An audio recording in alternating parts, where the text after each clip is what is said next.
And we are live. Hello and welcome to Developer Insights. I'm David. And I'm Justin.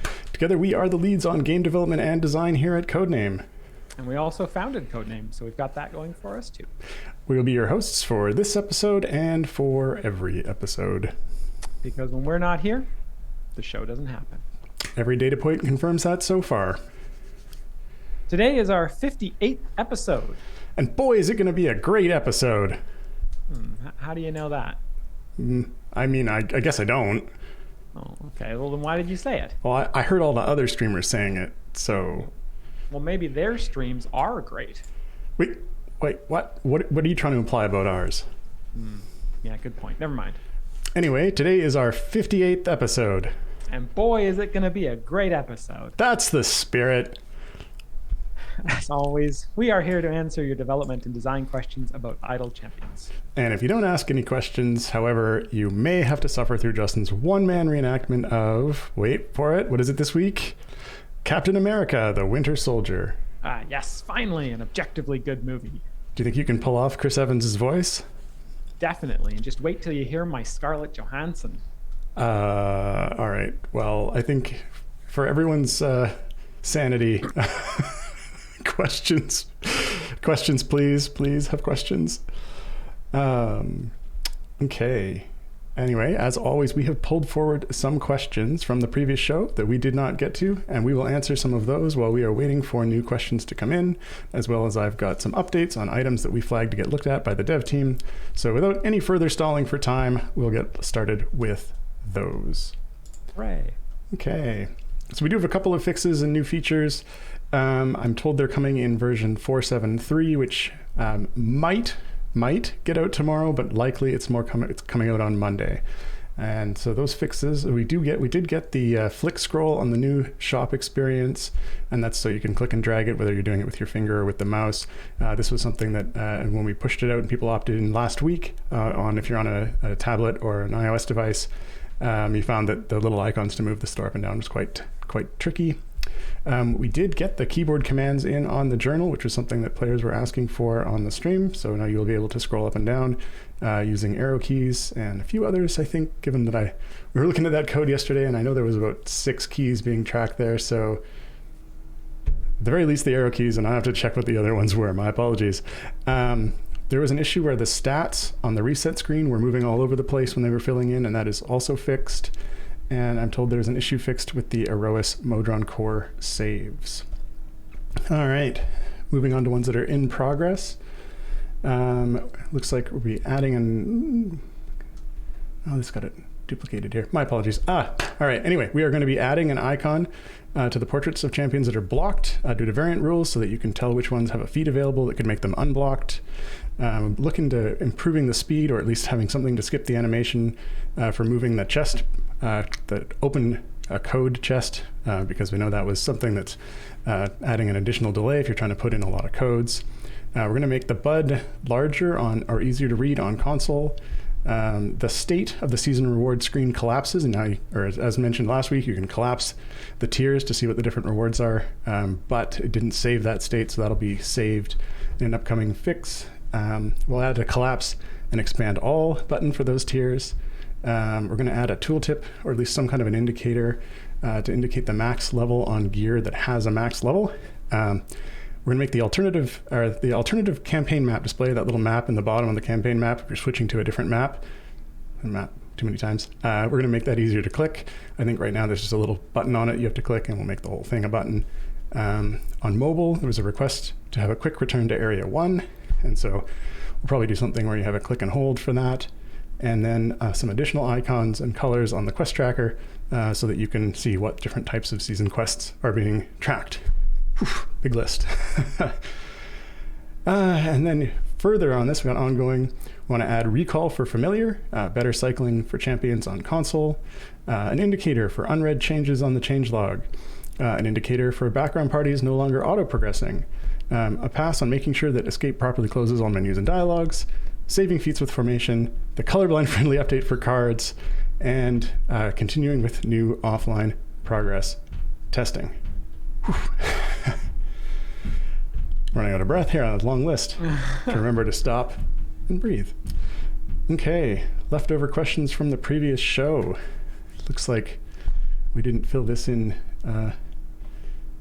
with more than 2 questions. Justin, how do we end up with only 2 questions? So I did have a third question in here, but then you mentioned it in the in-progress things, so I took it out. Well, somebody asked a question last week about adding icons to the portraits of champions that are blocked due to variant rules and have a feat available that could make them unblocked. And I thought that was a good question because we get asked that every week, but it looks like it's on the in-progress list. Got asked enough, so I put it in.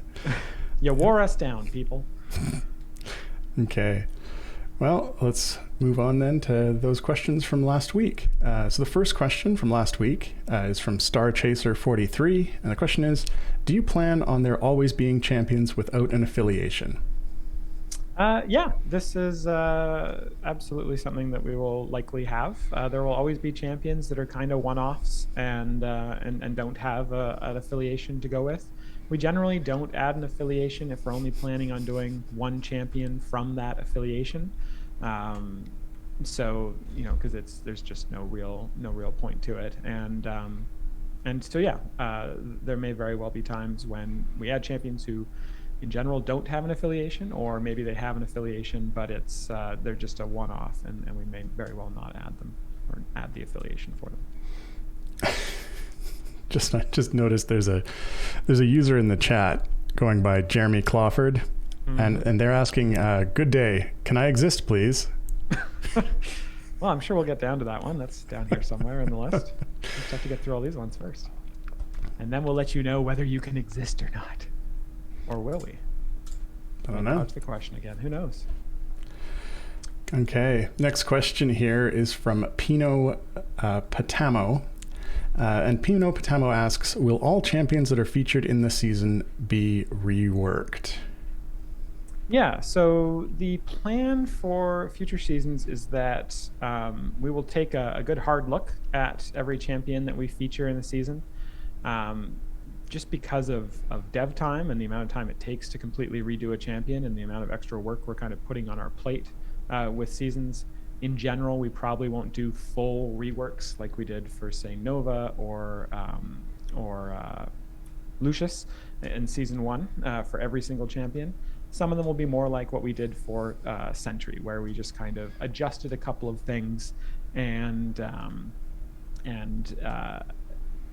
sort of made sure that they had good synergies and that we fixed any sort of fall offs that they have in certain areas and stuff like that. So we look at every champion, we kind of do small tweaks to everyone, but we kind of focus our big changes on just 1 or 2 champions per season. At least that's what we've been doing for seasons 1 and 2, and that's our plan for season 3 as well. Okay. I guess that was it for That's what we pulled forward. Yeah. I'll ask you this next one here. This one's from Question Colon, who I noticed has they just spammed the questions in the first bit here, so there's a bunch here from them. We will get to some of those. But they ask, can the black zone transition screen be adjusted for photosensitive players? There's a flashing effect kind of when running the game at high speeds. So I guess if you're running it at 10 times speed and you're finishing areas quickly, you kind of just get a... Those are the kind of soundtracks you can expect from my one-man shows, by the way. It's definitely I guess if it's running at really high speed, I could see it goes across. So I always find these questions around sort of photosensitivity to be very something that I don't know enough about to make a good call on. I know we have options in the game for people who are just who don't like flashing effects, so they can turn them on or off. Sort of my general feeling when it comes to photosensitiveness, when it's actually something that's like a more of a medical condition, is that if you have sensitivities like that, you should probably avoid anything that might make them might trigger them, might be a problem for you. But for as far as having this is a preference and you don't like to see that sort of thing, it's something that we could consider as a setting. I'm not sure entirely what the best way to do would be to adjust the black screen transition at high speed. I mean, we could slow it down. I don't know that that's really what players would be interested in. I'm open to suggestions on that would make it less flashing, but that I definitely would want to avoid slowing it down. Yeah, it's tough when the game starts running at 10 times speed. I mean, we want things to go quickly, so it's tough to get it to still do what it's doing without without doing something quickly. Yeah. All right.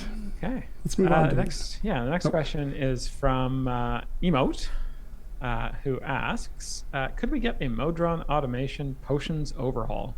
It would be nice to be able to set an amount to use as well as the area to use them on, and allow us to add the same potion more than once. It would also be nice to have presets that we could save/choose from like we can for formations. My gem runs, event runs, and trials mount and tier mount runs all use different sets of potions, and it'd be nice to quickly swap between them.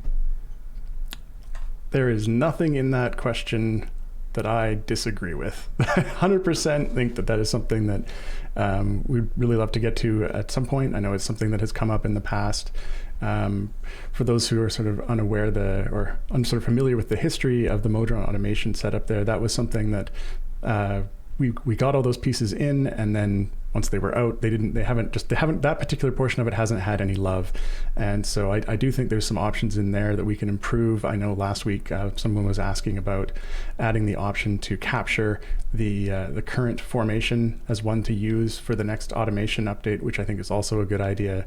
That whole automation portion definitely needs some attention, some time spent on it, just to make it a little more friendly, as well as I think we could probably come up with some additional things that could be automated at this point. I know we have a list of, somewhere there's a brainstorming list of ideas that we had for that, but I'm not sure where that got to. Justin might have it somewhere, but I know that particular, the automation portion definitely could use some development time. But yeah, I'd love to see additional, or the ability to have multiple potions and presets for them in at some point. Mm-hmm. I'm seeing a lot of comments in chat here. People kind of asking about or giving suggestions for the transition. And one of the things that people are kind of mentioning is like, can we just not have a transition and just wipe from one area to the other? I guess that kind of gets back to the purpose of that black screen wipe, which was to give the client a few seconds to load up the background and make sure that it's there. Otherwise, you might just get kind of one background wiping to nothingness, just the Unity. Yeah, the skybox that's back there. Yeah. In addition, when not running at high speed, sudden changes in the background are actually kind of jarring, and so it seems like it's a transition. It's kind of the same reason why you would have had like a transition in a movie or something like that. You fade out, fade in somewhere else.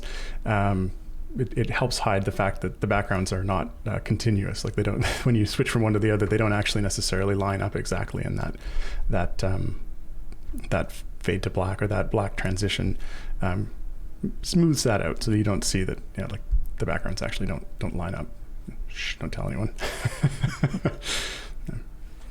Before we get to the next question, I want to actually skip a few down because I'm seeing a lot of these questions coming through.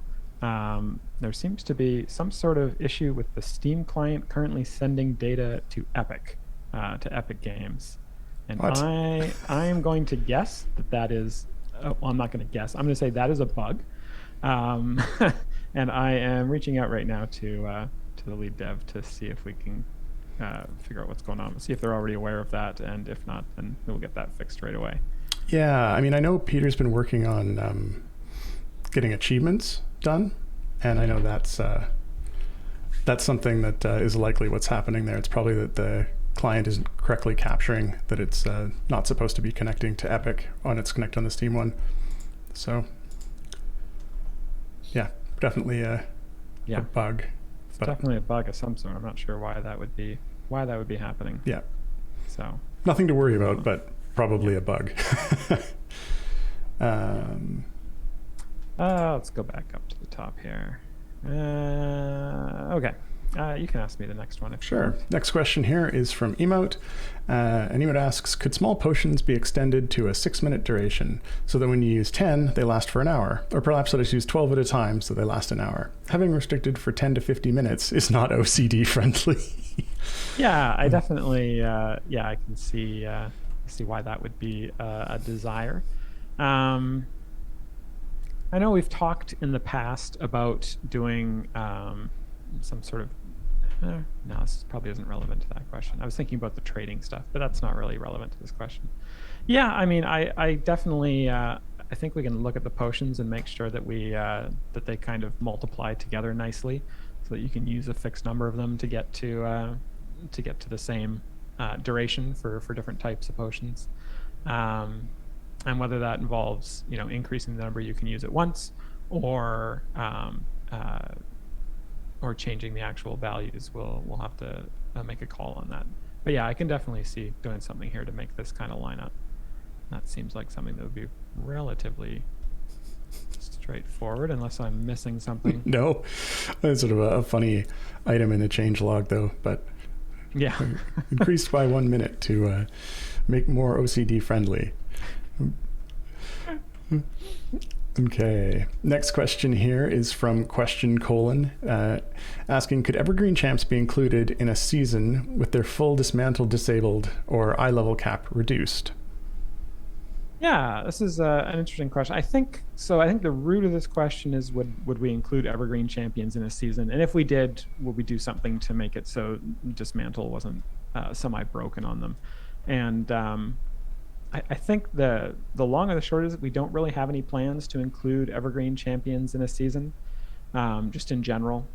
And part of the reason for that is everyone has the Evergreen Champions, and they're it's very, very easy to get quite a bit of loot for them.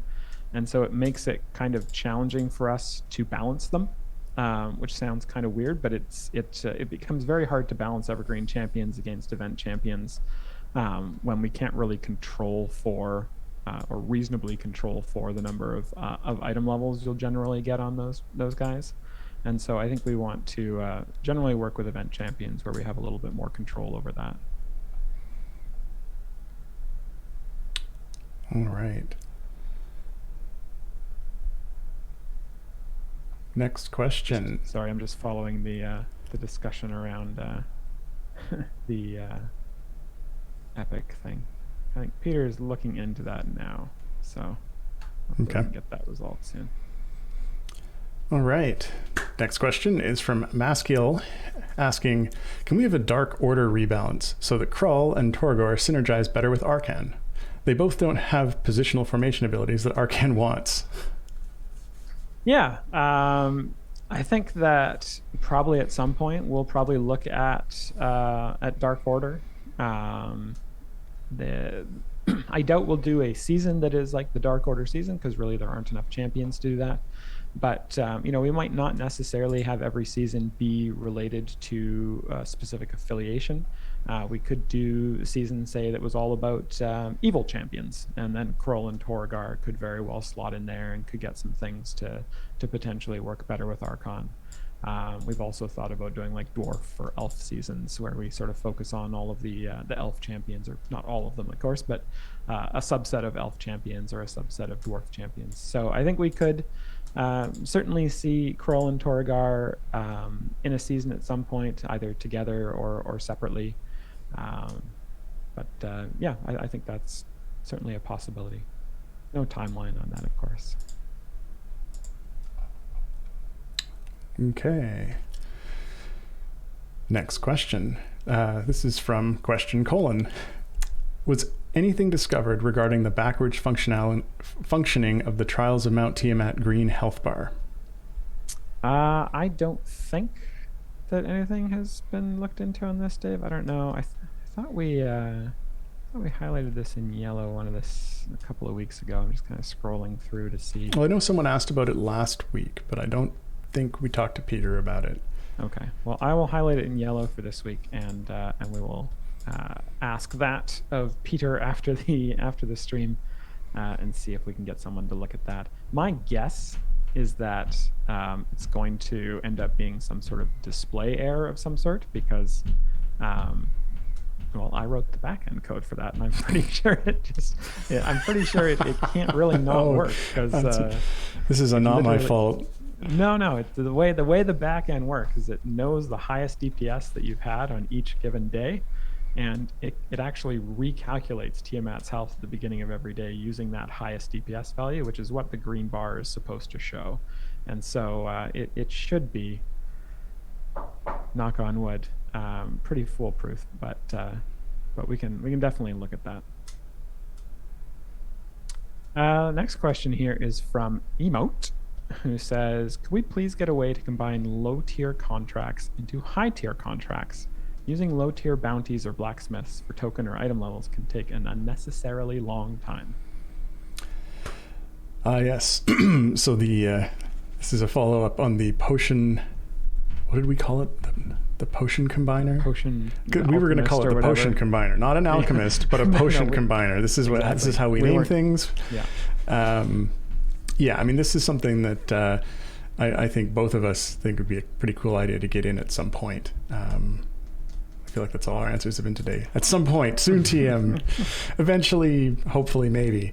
Yeah, no, it's a cool idea. And not only that, it's better for server calls and other load issues as well. So I think that would be a neat thing to do. Just the question becomes of when we can get that scheduled in for design time. Okay. Next. All right, next go question. ahead. I'll just keep on asking you all these purple ones. Next question is from Shy Guy MD. That's the Shy Guy, like the guy from Mario. Shy Guy. Is that the Mario doctor? 2 one? I don't know. Either way, they're a medical doctor. So the doctor asks, now that we already have an event and parties button on the overworld, can we please get a patrons button? This is it. You give an inch, you get. Yeah. I don't see any reason why we can't add that. Yeah, we've been discussing this one internally, and the only thing standing between us, I think the only thing, and I could be wrong with this, but I think the only thing standing between us and putting that patrons button on there is that we've run out of buttons to use on the controller if you're using the gamepad UI. And so I think we have to find a solution to that, and then we can throw it in there. Yes, that's the only thing holding us back on that is the limited number of buttons on an Xbox controller. That's it. So if you want to blame anyone for this, you can blame Microsoft or Sony. Hashtag not my fault. Okay. No. All right. Yeah, we're working on that one. Well, since I got the last one, I'm going to let you answer this one, Justin. This is a question from Bookish Oddish, and they're asking, can you make it so the baby Guinevere familiar doesn't have the white flash when changing into figurine form, at least when the disable flashing / lighting effects box is checked? I love cats, and it would be nice for them not to be a background party only familiar not for them individually, but for photosensitive people. Yeah, I think that it's definitely a challenge with that one. Like I believe in that case the white flash is built into the asset. It's not something that we do programmatically, so unfortunately it's very hard to disable that just if the disable flashing and lighting effects box is checked, unless we had a completely separate sort of copy of the familiar. But again, yeah, I think this kind of pertains back to what Dave was saying, is like if it's something that is like a legitimate, like potentially medical issue for you, like please put that in a background party. Yeah. I haven't actually seen the effect on this one. I know that we have adjusted the animations in the past, so it's certainly something we can take a look at, but it is one of those things where lots of times these things don't get completely covered because they are built right into the animation versus effects that happen in the game itself. Because certainly like a lot of like the flashing effects on the monsters, that's a programmatic thing. When they get hit, we do a little shader effect to do that. So we can turn that on and off, but sometimes when it gets put into the animation, then it's much more difficult for us to actually sort of track that down and find sort of where we can turn that off without potentially, in some of these cases, like making it a specifically different graphic. There's another piece I was going to mention on that, but now I've forgotten what it was. At any rate, Yeah, so certainly it's something that I can see if there's some easy way that we can do that one. Yeah, it was also the same with the blood effects. Certainly some of the blood, there's some blood effects in some of the animations that are, even when you've turned it off, the programmatic ones get turned off, but the ones that are built in often don't get covered because then they'd end up with a secondary graphic for that. So it's not 100%, but we do try and cover as much as we can with those settings. Okay. Oh, we crossed off. Oh, we got the epic one there. Yeah, it looks like I'm talking to Peter here in the side channel, and it looks like the latest Steam build was 10 days ago. So it's odd that this is his sort of take on it is the last time we updated the Epic Games SDK in the build, it was months and months ago. Potentially even since we launched on Epic Games. So this might be something that has been happening for a while. In any case, we're going to try and figure out what's happening there and disable it, because obviously that is not something that should be running on Steam. And as soon as we can figure out why that is triggering, we will certainly disable it. Right. Before you move on to that question, I was just sort of noting in the chat, they're talking about the familiar animations themselves on the higher speeds. That I think might be a better solution to some of this. Have an option that has the animation playback, maybe be at normal speed, even when there are speed potions for those, because I agree, like it's just really twitchy, and it doesn't look good. So that could be an option to help with that, especially if that's a case of like when you do a high speed and then it's flashing a whole lot, that could be, just visually distracting. And it's something that we could probably adjust as a setting to keep the familiars at normal frame rate, even when you're with a speed potion with higher speed. Because yeah, like I say, I don't think that looks very good. Yeah, and that's certainly doable. We already do that with a lot of the UI. We will make sure that the UI doesn't play animations at 10 times speed. Otherwise, it just looks really weird, really trippy. Okay, the next question is for Mr. Nobodyson. I assume the captain of Bodie McBoatface. Who says, I play on mobile and Shop 3 desperately needs bigger scroll bars. They're almost impossible to tap with normal human-sized fingers. Can you make those bigger targets or at least allow swipe gestures? Perfect. Already done.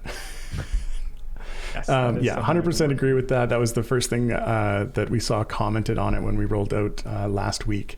And 100% agree that was an oversight. Up until that rollout, all of the testing for Shop 3 had been on console and on desktop, and we hadn't actually tried it on mobile. That uses the same interface as desktop, of course, but that difference in the size of the buttons was something that was absolutely an oversight, and we got someone on that right away. And it is in, let me see what the version was that Peter pointed here, 4.7.3. So in the next version that gets pushed out, that will be taken care of, because yes, that is not a good experience. 100%.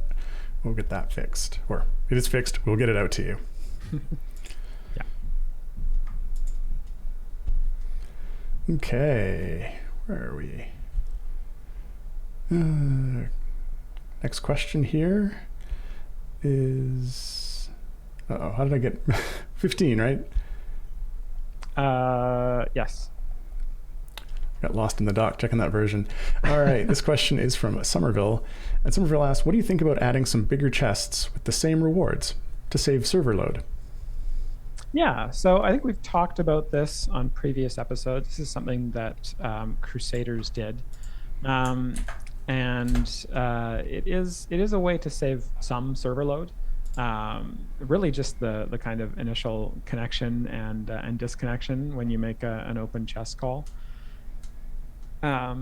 The actual process of figuring out what rewards aren't necessarily saved, there's no real savings there, unless what we do is we fix what is in the chests.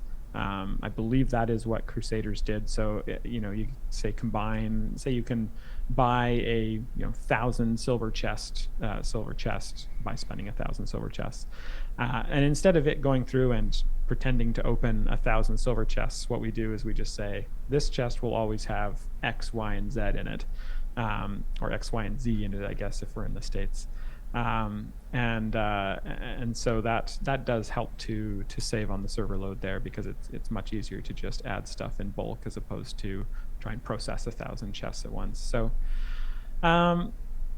So if the question is, what do I think about it? I think it's probably a good idea at some point.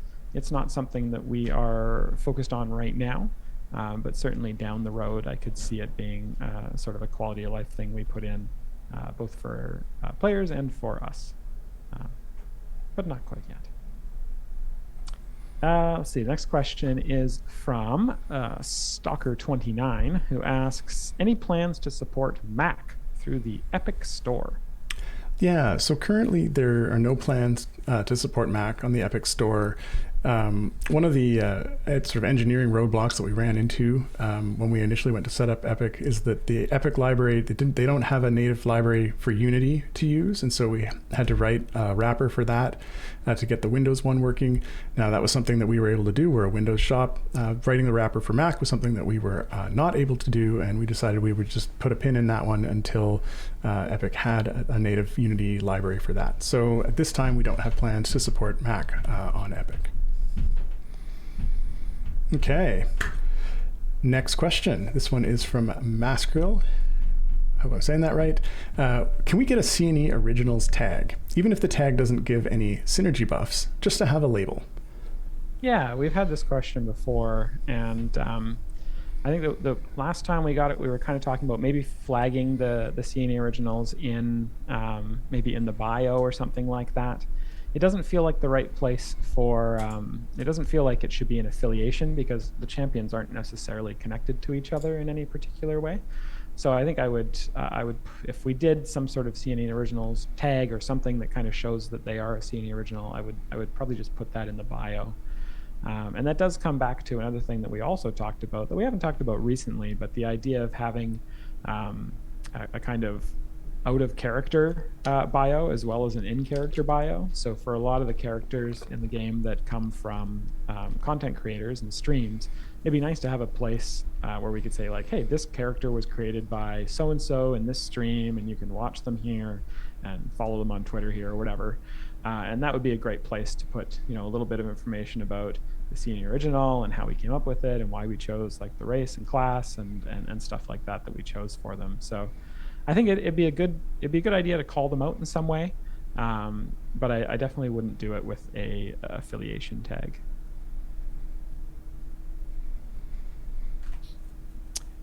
All right, the next question is from T5 Cats, who asks, do we season pass players have to buy everything to open tier 11, including skins? We've been wondering.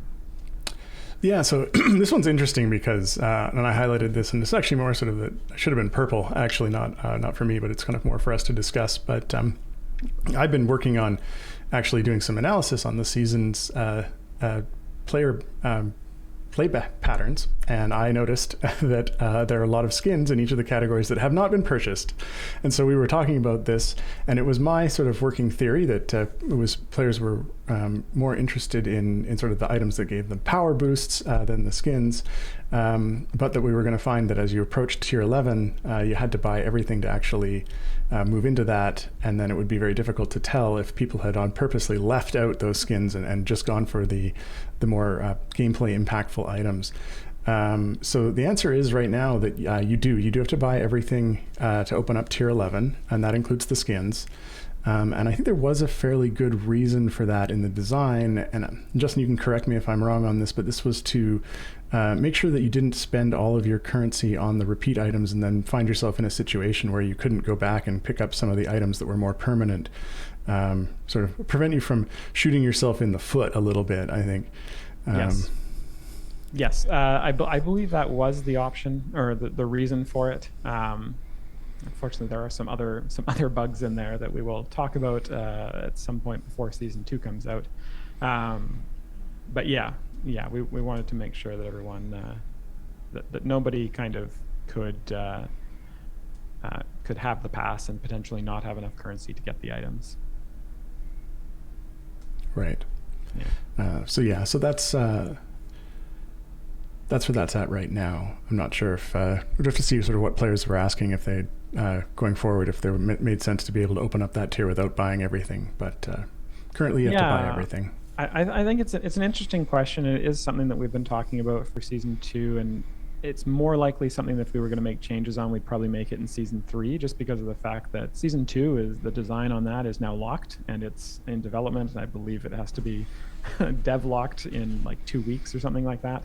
So we won't have a lot of time, or we won't have any time basically after season 1 ends to do any major changes to season 2. So any sort of changes based on sort of the end of season feedback from season 1 will likely make their way into season 3 instead of season 2, just because the nature of how quickly or how much in advance we need to have stuff done these days.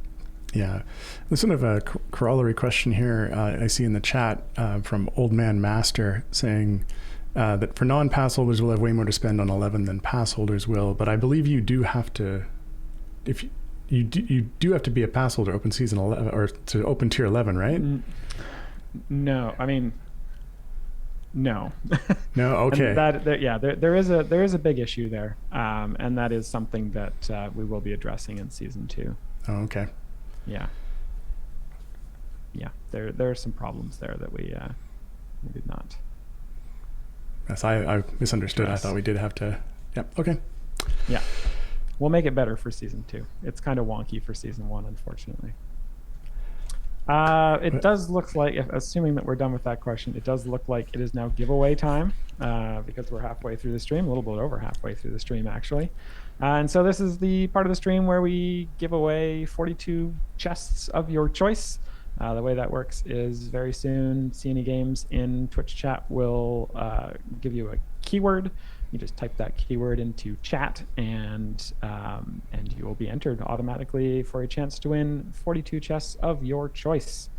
There it is there. The keyword is Smith number, I believe, because 58, while it's not prime, is something called a Smith number.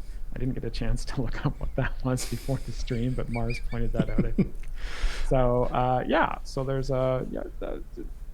so enter that. You got a chance to win chests of your choice. You can pick any kind of chests. I would suggest gold chests of some sort. You could do silver chests if you really want to get, half the stuff. But I would suggest gold chests. And if you like playing the pipe games as much as I do, then you can ask for Modron component chests. Here we go. Mars has pasted the Wikipedia link to the Smith number in here, so we are going to pause the stream for about 5 minutes while I read this article. Mm-hmm. A few moments later. Wow, that's really interesting. I know everything about Smith numbers now.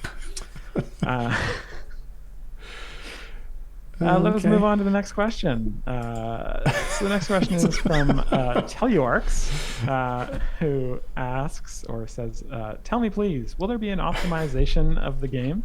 The client grows to 7 gigabytes of memory and the FPS also drops dramatically in high zones. Or tell me the recommended system requirements for the computer. Right.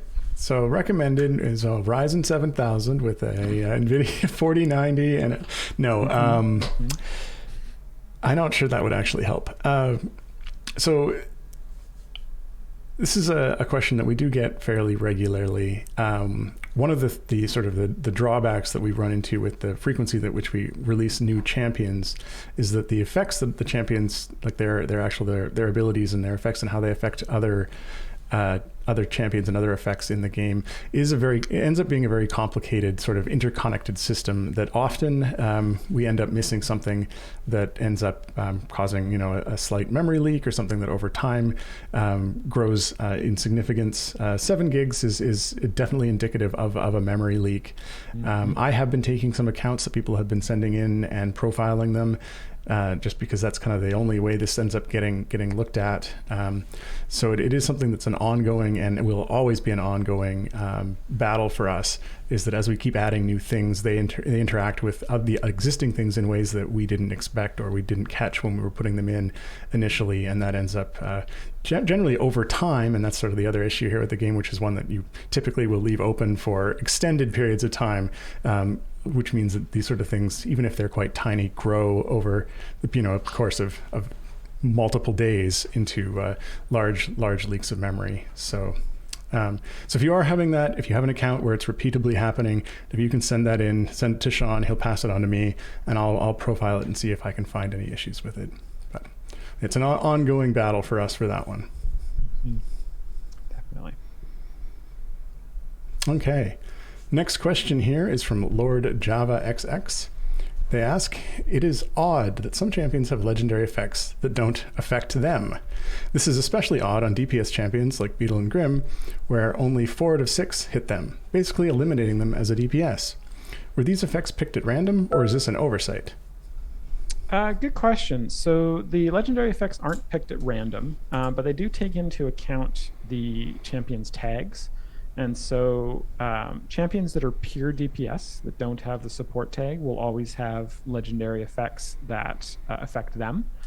And champions that have the support tag will generally have effects that use their tags but can support others. So the intention is that a support champion should be able to support other champions that are like them, and DPS champions should just point at themselves all the time. With that said, it does become a little bit challenging on champions that are DPS and support champions at the same time. There's not that many of those, but there's a few. And in those ones, we kind of have to make a call on whether we treat them like a support champion or a DPS champion. I can't quite remember if there's an algorithm we use for determining whether to treat them as a support champion or a DPS champion. But my guess is in the case of Beetle and Grim that they got counted basically as a support champion when the system was assigning their legendary effects. So that is likely what's going on there. Okay. Let's see, you got a ping there, that noise that was not supposed to end up on stream, but did, was from Peter, just letting Justin and I know that he did track down what's going on with the calls to Epic. And that is actually, it was a switch from 32 to 64 for the Steam build. So sort of by popular demand, we switched the Steam build over from 32 to 64. I know you guys twisted my arm until I finally looked into the numbers and said, all right, we will live with the 0.032% or whatever it was of players. That said, we did get people who did email us wondering what happened to their 32-bit build that they could no longer play. Anyway, I guess the SDK for Epic only worked on the 64-bit build. And so once the Steam build was 64-bit, having that SDK there actually is causing it to make a call. So Peter thinks we can fix that by not including the SDK, and we'll have to look into exactly how that'll work for the builds. But it's just its mere presence and it being 64 now instead of 32 is causing that call. Cool.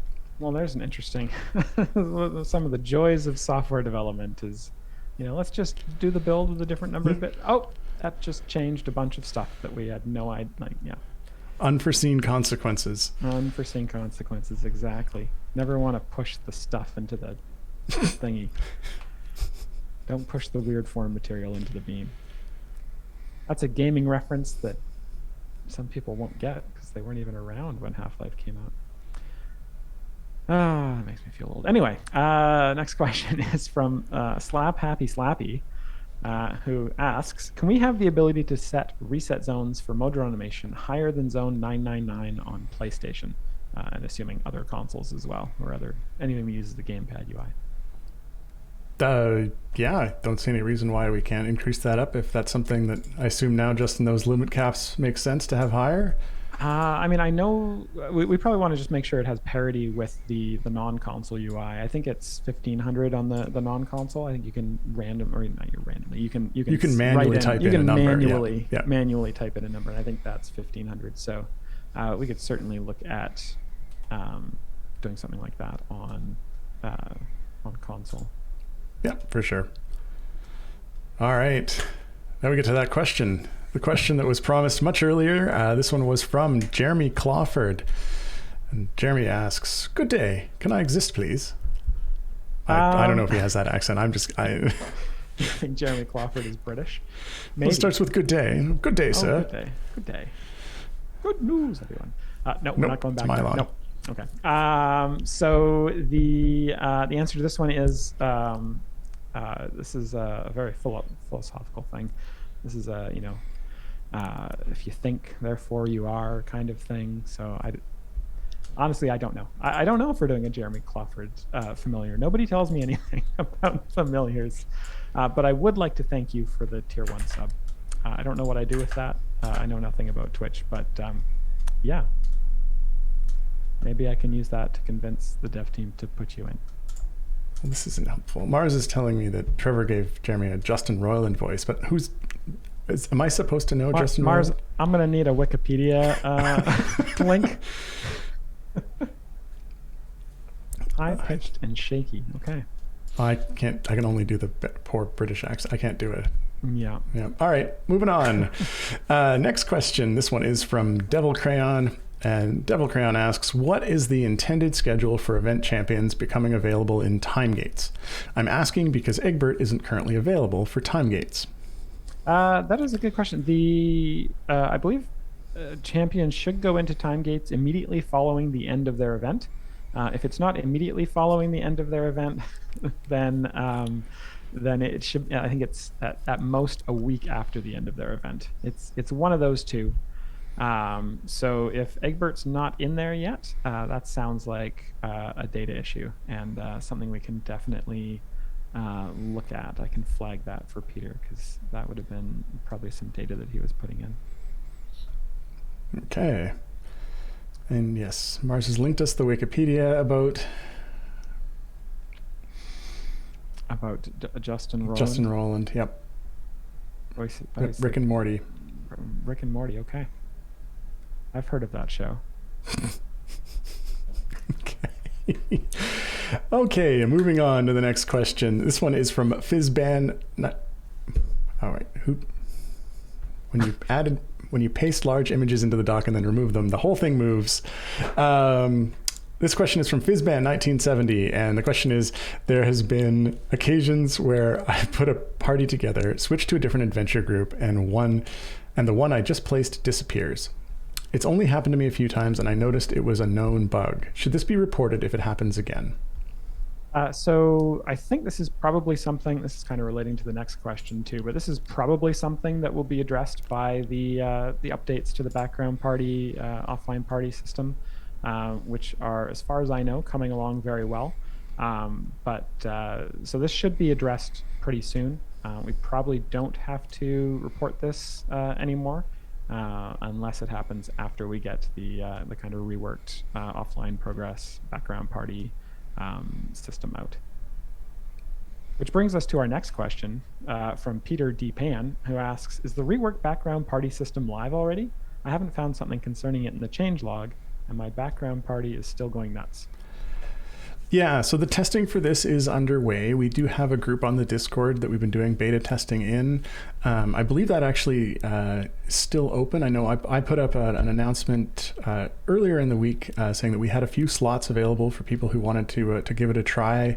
We were looking to get about an additional 50 people trying that. I think we ended up with about an additional 30, so we do have a little bit of room there if you're looking to give that a shot. I know Mark is still looking to get some additional accounts on that so that we can get a variety of different formations and different play styles tested to make sure we haven't missed anything before we put that out live to everybody.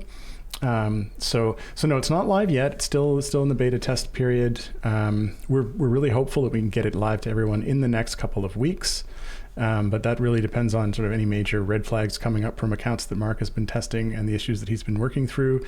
I think as it's going right now, there haven't been any sort of major issues, just sort of minor ones that he's been working through. So that all looks like it's going sort of on schedule. So soon, a couple of weeks. Otherwise, if you wanted to give it a try now, I think you could check the announcement I had on the Discord, which had some instructions for opening a ticket to get Mark to add you to the background beta.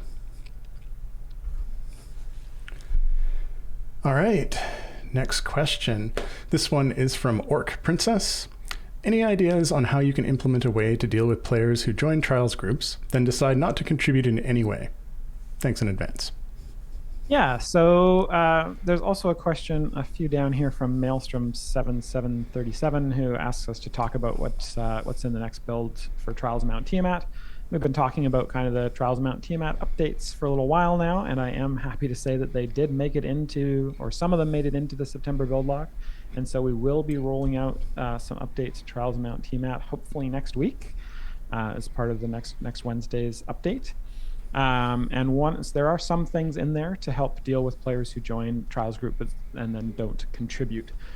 So one of the most straightforward things is if a trial takes, I think, more than 3 days to complete, and there's someone who has 0 DPS, they will not get promoted to the next difficulty level. So what that means is, if there are people who are consistently doing this and just trying to farm out, then as you do higher and higher difficulties, those people won't be able to keep up with you unless they are contributing or unless they have contributed. The other thing we're doing is we're just trying to help out people who maybe just don't realize that their trials group has started or don't realize that it's there by just having a lot more pop-ups if you haven't done your daily trials adventure yet.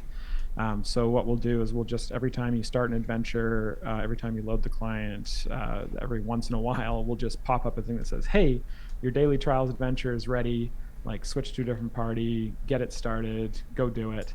And just, we hope that by having that notification there, anyone who kind of accidentally didn't realize that their trials group had started, forgot that they joined one maybe, like that they would see it's there and go do it. Because I don't think that there's necessarily a lot of people who are just being very malicious about it. I think probably a lot of the situations where it occurs is just people who kind of forgot that they joined a trials group. Because once it starts, it's very hard to, or it's not very hard. It's very easy to forget that you're even on one.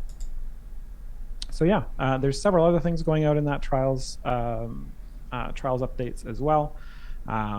Some changes to, or hopefully another thing that will hopefully help deter people from joining groups that they don't intend to help out with is that we are making it so everyone has to pay some vials in order to start or to join a group. So instead of just the person who started the campaign paying the currency to start it, everyone has to pay a little bit of currency. So we're going to be doing a bunch of rebalancing of the amount of currency that it costs to join adventures in order to manage that, and the amount of currency you get from the Bahamut chests as well. And yeah, so I think there's a bunch of other stuff that'll all be out in a blog next week, hopefully before we push it as well, so you guys can all kind of absorb that before it goes out.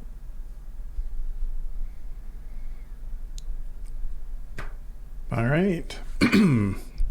I see you've already highlighted question 32 in yellow, and are you just going to... Yeah, question 32. Sorry. Yeah, question 32 was from Duxors asking about adding a way to make the Modron components or the Modron board pan further. And we answered a question on this last week, and I thought we had marked it as being something for Dev to look at. So I just marked it this week as well, just to make sure that we get that looked at.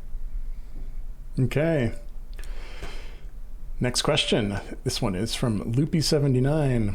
Are there any plans to add stat feats to allow for more champions to qualify for various patrons? Calliope in particular almost has enough to qualify for Strad, and it's frustrating that she doesn't.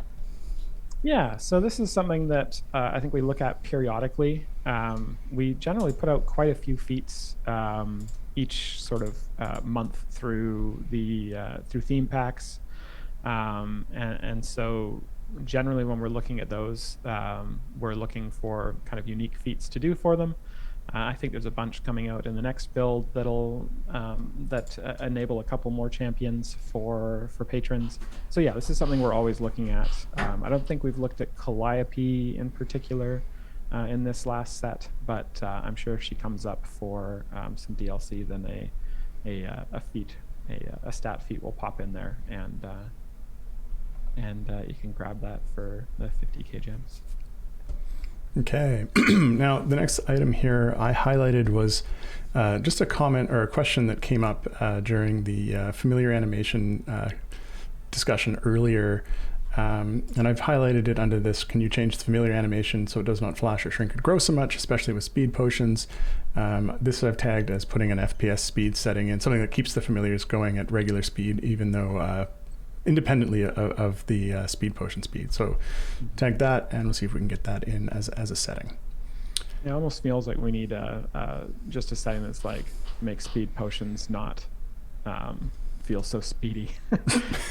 like just slow down anything we can slow down that doesn't actually affect how quickly you're progressing through the areas, that we can slow down there. Because I think there are, there's going to be a subset of people who find the speed potions, like when they turn them on and everything just starts going, that feels good. It feels like you're going fast and you got to go fast.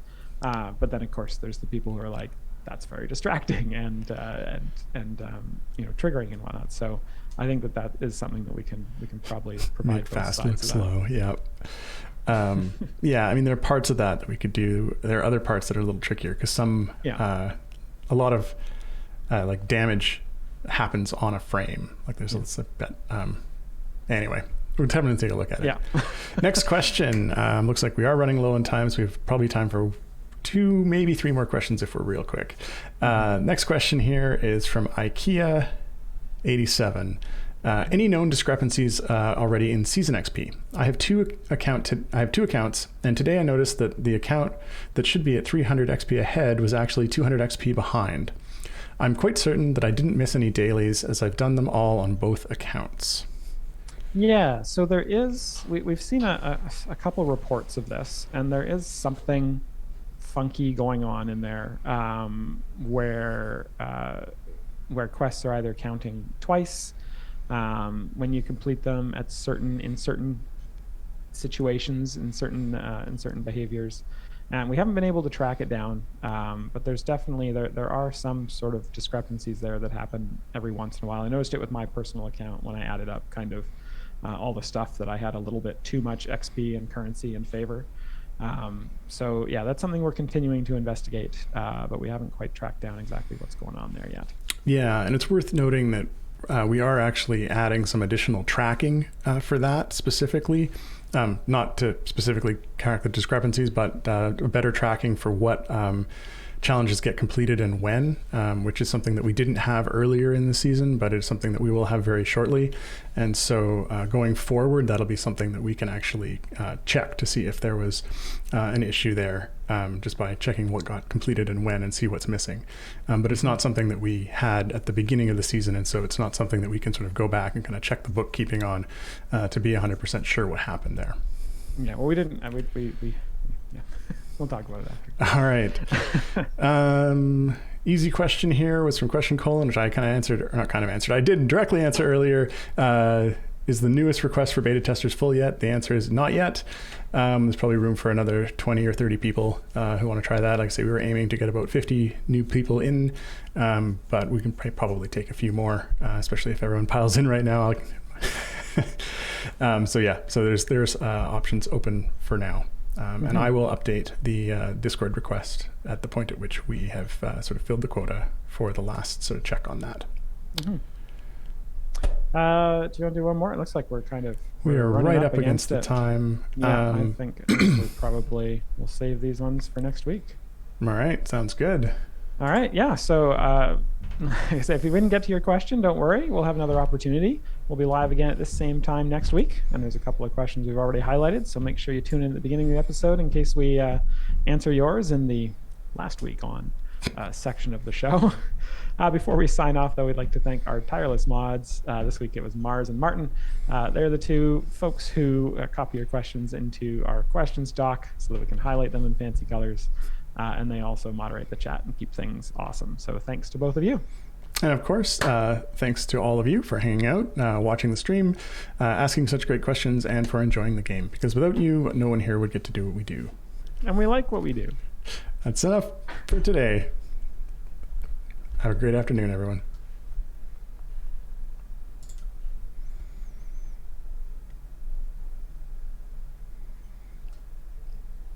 I didn't prepare anything. No, me neither.